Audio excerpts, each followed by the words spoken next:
Excellent, excellent, excellent. Well, good evening and welcome to Good Friday. For those of you who don't know me, my name is Chris. I'm the lead pastor here at Hoboken Grace. And tonight we come together to remember one of the greatest moments in history. Tonight we come together to remember one of the most powerful things that has ever happened in any one of our stories. To be able to remember one of the most beautiful things that has ever been done for us. And I know that typically when we walk into Good Friday, we walk into Good Friday with a somber tone. And some of you, even as I'm starting, are thinking, wait, you're way too happy for Good Friday. This is Good Friday. You're supposed to be sad today. This is the sad day. We get excited later. But here's the problem. We know too much of the story. Here's the problem. The problem is we know where this story's going. We know the larger story. We understand the bigger picture. And when you understand the bigger picture, when you understand the larger story, it has an incredible ability to change a moment. It has an incredible ability to change how you see a moment. You see, we're not just shaped by what we experience. We're actually shaped more by how we remember our experiences.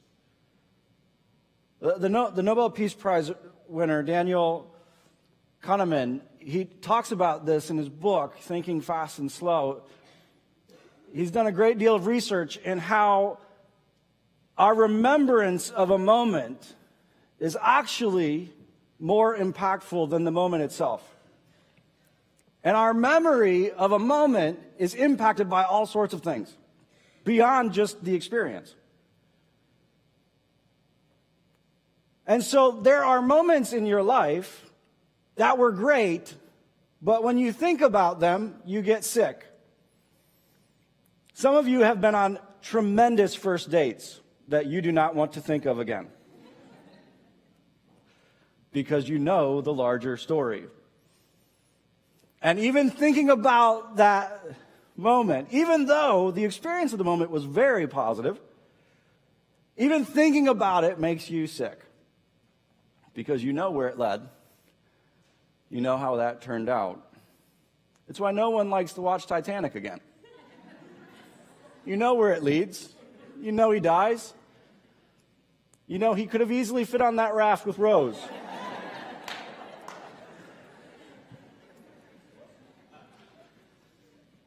And the larger story drastically changes the experience, the moment. The same is true on the flip side.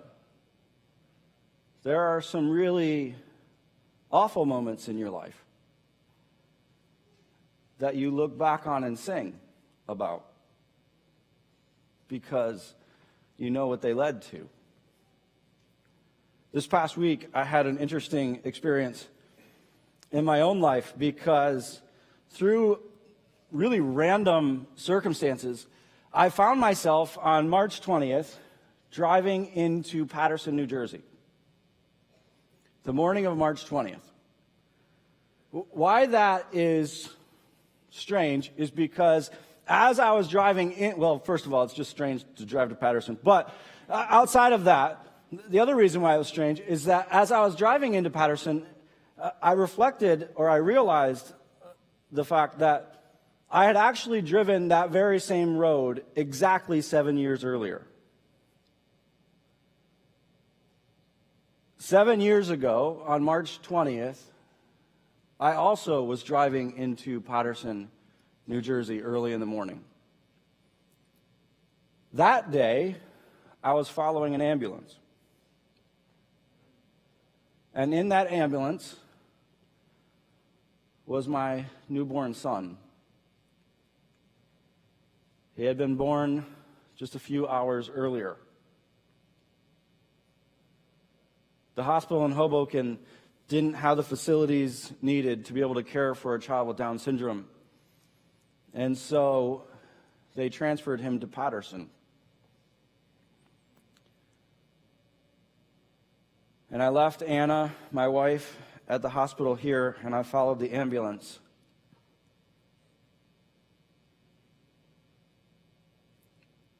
And last week, as we were driving into the city, it hit me that I was driving exactly the same route at almost the exact same time, exactly 7 years later. I began to get a little bit nervous as we approached the hospital. And the meeting that we were supposed to attend actually took us directly past the entrance to the hospital. And James was with me, and I began to talk to him about it because I was nervous of what I was going to experience. I was nervous of what I was going to feel. Do you have those places in your life where you go to a place and you feel something because of your experience there previously? I have several of those places in my life where I can go to a place and there's a feeling that's connected to it because I felt that feeling so powerfully before in that place. And as I approached the hospital, I grew nervous of what I was going to feel because I remember the pain of that day. It was the most excruciating pain I've ever felt. I didn't know you could hurt like that.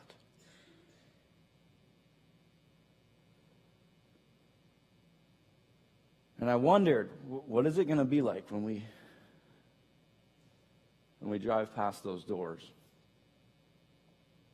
But as we did, I was shocked. Because I could remember the pain, but I didn't feel the pain. As a matter of fact, I was shocked because as we drove past the doors, a smile crossed my face. And it wasn't pain that I felt, it was joy. Because you see, 7 years later, I've been able to experience my son. And the beauty of who he is. I've been able to see how God's used that in my life, in my family's life, how God's used that in the world around me. And so as we drove past the scene of what was probably the most painful moment in my life, I experienced joy. You see, the bigger story had transformed the moment. I no longer looked back at it as something that was devastating. I looked back at it as something that was wonderful, even though it was painful in the moment. I had seen what comes out of that moment. Our understanding of the greater story has an incredible ability to transform moments. This is exactly what's happened with the cross. Even for those who were crushed by it. And you think about the disciples, you think about those who were closest to Christ, you think about those who knew him best. They'd spent 3 years with him. No one had loved them like he did. They'd seen him change everything. They'd seen him literally take the limits off their world. They'd seen him reverse death.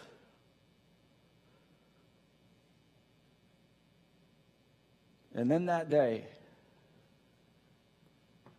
they watched him beaten. They watched him humiliated.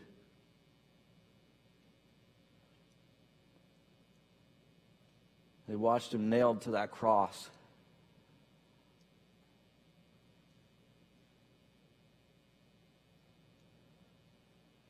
They watched the blood pour from his body.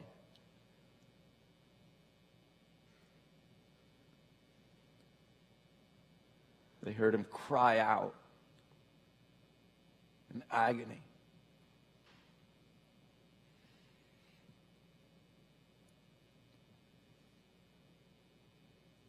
They experienced a pain that I don't think it's possible to imagine.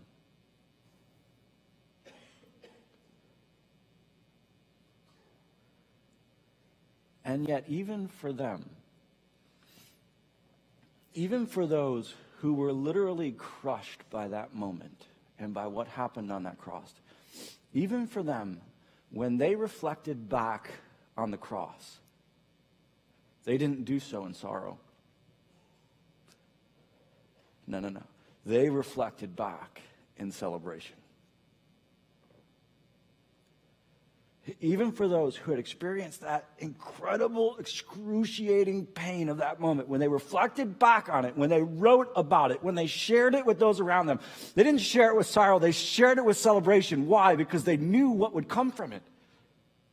They knew that in that moment, he was saving the world. They knew that in that moment, he was making it possible for you. As Anthony said earlier, it doesn't matter who you are, where you've been, what you've done. He's making it possible for you to know God again, for you to be restored to God again, for you to be made new from the inside out, for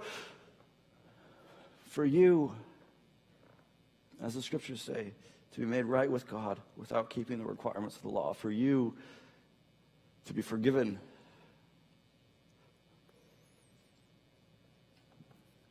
for the family to be able to come together, for us to be adopted as God's children.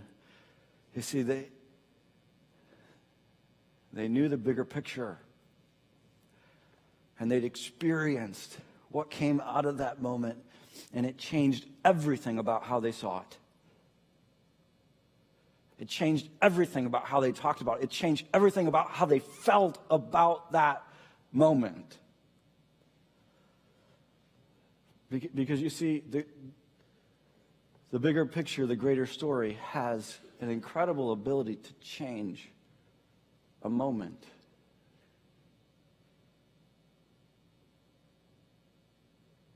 Many of us have experienced this with Christ. For those of you who are exploring who Jesus is, Jesus wants to not just do this with the cross in your life, but he wants to do this over and over again in your life. And many of us have experienced this. We've seen him take really painful things in our life and use them in really great ways. We've seen him take brokenness and bring beauty out of it. We have moments that we look back on. Like I look back on the birth of my son. We have moments like that in our life that we look back on and we realize, man, God, I can't believe how in the bigger picture, in the larger story, you transformed that moment. Many of us have experienced this. And typically when we think about how God, the scriptures describe it this way, how he redeems things. In other words, this idea of redeeming, it's the idea of buying back. It means that something was intended for one purpose and then he buys it back. He uses it for his own purpose. He accomplishes his own purpose through it. Typically, when we think about how God does that in our lives and how he can bring beauty out of what is broken, we think about it in terms of the past because that's how we've experienced it. We've seen how he's used things in the past and transformed them. But as we come together tonight on Good Friday, I want to challenge you. I want to challenge you to not just think about this in terms of the past, but to begin to think about it in terms of our present and also our future. Let me take you to a passage. It's found in 2 Corinthians. And in his second letter to the Corinthians, the Apostle Paul, he's trying to help them to understand a new mindset, a new way of looking at the life that they live. And he says this to them in 2 Corinthians, beginning in chapter 1, verse 3. It says this. It says, all praise to God, the Father of our Lord Jesus Christ. God is our merciful Father and the source of all comfort. He comforts us in all of our troubles so that we can comfort others. When they are troubled, we'll be able to give them the same comfort God has given us. For the more we suffer for Christ, the more God will shower us with his comfort through Christ. Even when we are weighed down with troubles, it is for your comfort and salvation. For when we ourselves are comforted, we will certainly comfort you. And he's talking through this, and as he's talking through this with them, what he's saying is this. He's saying, you remember how God has used these things in your past? Not just for your own good, but you remember how God has redeemed these things in your past for the good of those around you? Remember how God has done this with those painful moments in your past, how he's been able to bring beautiful things out of them. You remember how God has comforted you in them and how you look back at them differently, just like what we've been talking about? But then he moves on. He doesn't just say, you remember how he does that. He says, now I want for you to engage the present with that mindset. He says, understanding how God can do this in the past shouldn't just change how we view the past. It should change the present. And it should drastically change how we view the future. And he's saying to them, when you see how God can redeem these things, when you see how the bigger picture can transform the pain in our life, it should change the way that you experience pain today. It shouldn't just change the way you look back at the past. It should change the way that you experience it today. It should change the way that you step into it in the future. What he's saying is this. He's saying you don't have to be afraid in these moments. He's saying even in the midst of those painful situations and circumstances, you can encounter them with incredible hope and anticipation. You can walk through them with incredible hope and anticipation because you know what God can do. And you know how he can transform this. You know how he can turn this around. And he's stepping into our lives and he's calling us to shift our perspective. So that when we encounter the pain that life brings to every single one of us, when we encounter the brokenness of the world around us, that we encounter it with hope and anticipation of what God's going to do with it. It doesn't mean that the pain, he's not diminishing the pain. He's not saying the pain doesn't matter. He's not saying it's going to hurt less. But what he is saying is this. In the midst of it, you don't have to wait for him to redeem it in order for you to celebrate it. So you can start celebrating when you're in the midst of it. You can start celebrating before you get to it. Because you know what he can do with it. Some of you right now are in the middle of one of those situations. Some of you walked in tonight. And you walked in pain.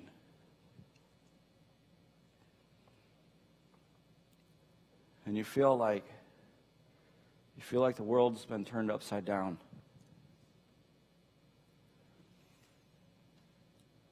He's stepping into your life and he's saying,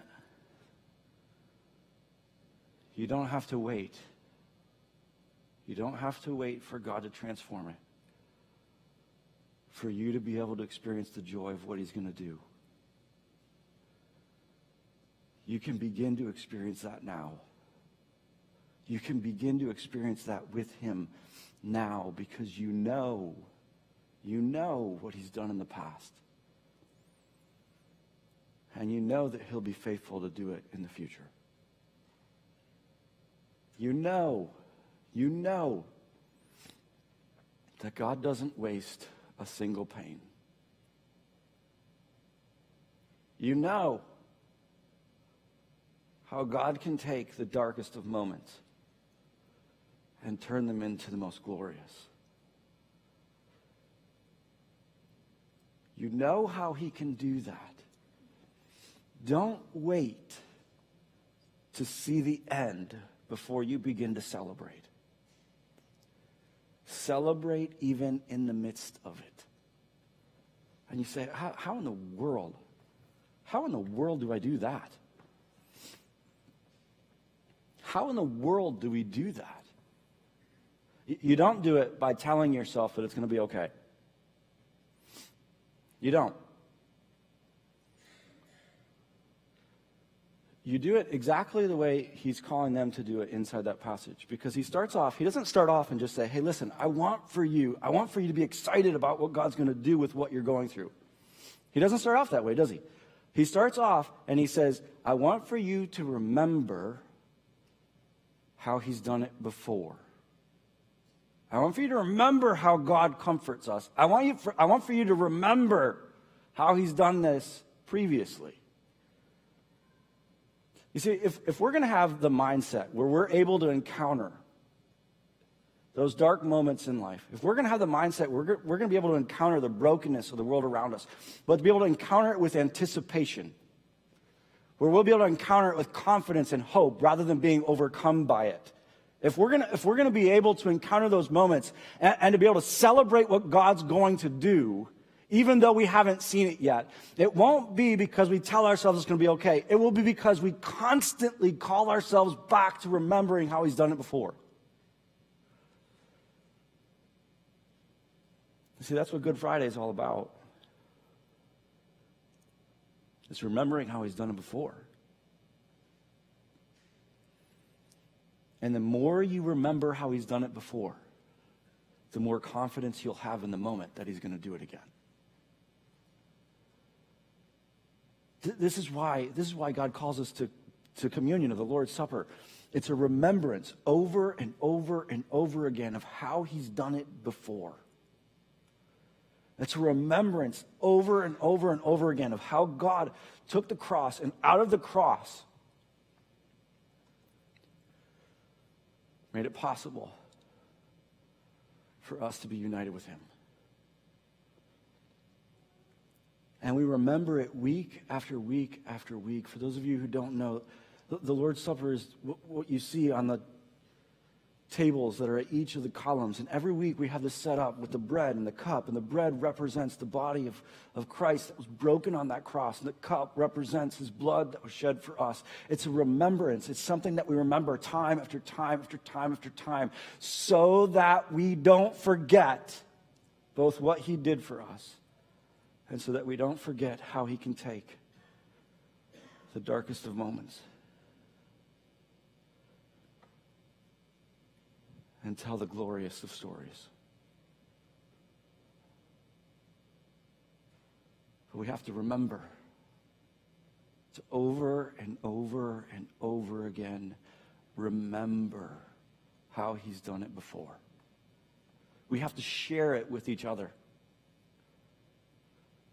This is why we talk about community all the time here at Hoboken Grace, and why we talk about dinner groups and being inside of a dinner group. Because you don't just need to see how he's done it in your life. You need to see how he's done it in the lives of the people around you. Sometimes when you're in the midst of one of those circumstances or situations, you can't even remember that he's ever done it before. Have you ever been there? Where the pain is so great that you look back on your life and you know it's not true, but you're talking to someone and you're looking back on your life and you say, God's never done anything for me. Because the pain of the moment is so intense. And in those moments, we need to be able to hear how he's done it for the people around us. Because it builds our confidence that he'll be faithful to do it for us as well. And to be in community where we can share those things with one another. We can tell those stories. God wants for you to be able to live a life where you can step into whatever it is that life brings you. For you to be able to step into it, not afraid of what's around the corner, but knowing that whatever's around the corner, whatever it is, he has the ability to do amazing things with it. And I don't have to be afraid anymore. Because I've seen how he's done it before. And I know that he'll do it again.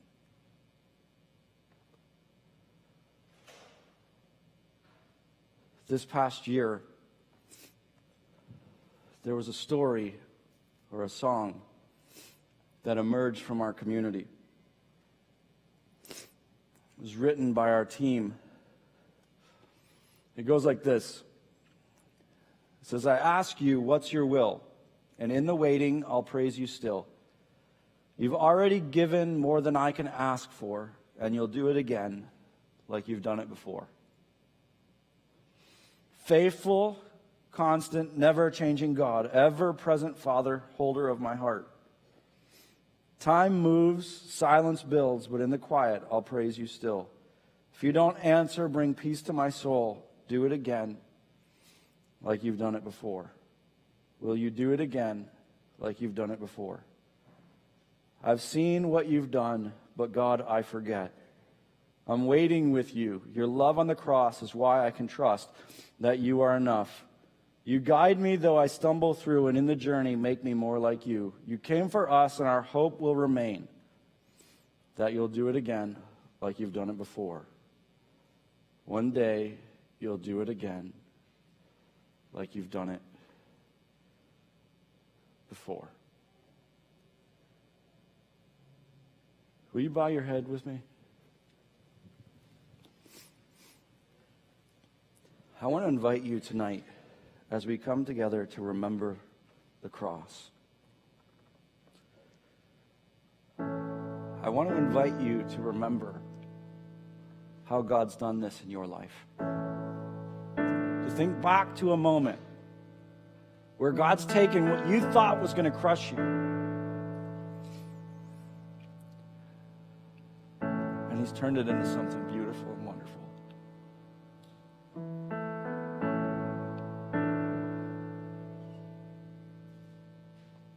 To remember that and to allow it to shape not just how you think about that moment, but to shape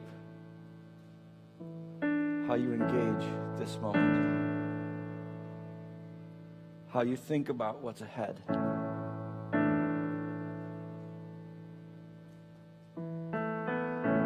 To begin to develop in you a confidence, an unwavering confidence that not only can He, but He will do it again like He's done it before.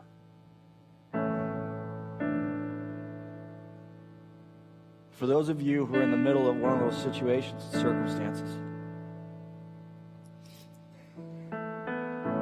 come back to the cross.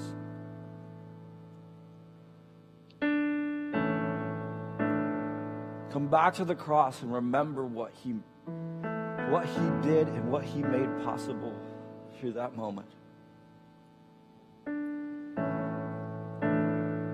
Allow it to build in you a hope about what it is that you're experiencing right now.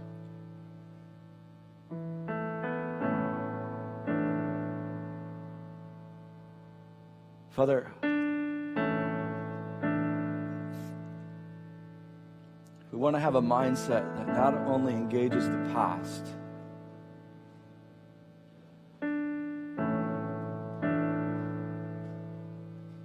in light of what you've done, but a mindset that engages the present and the future. In light of how you have over and over and over again demonstrated your faithfulness to use the brokenness and the pain in our lives and the world around us to do remarkable and beautiful things.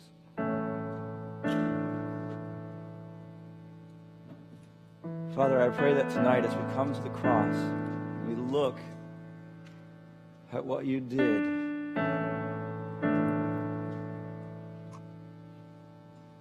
I pray that it would give us tremendous hope. I pray that it would develop in us the ability to engage all that might come our way with expectation and anticipation of what it is that you will do. Because we know that you'll do it again like you've done it before.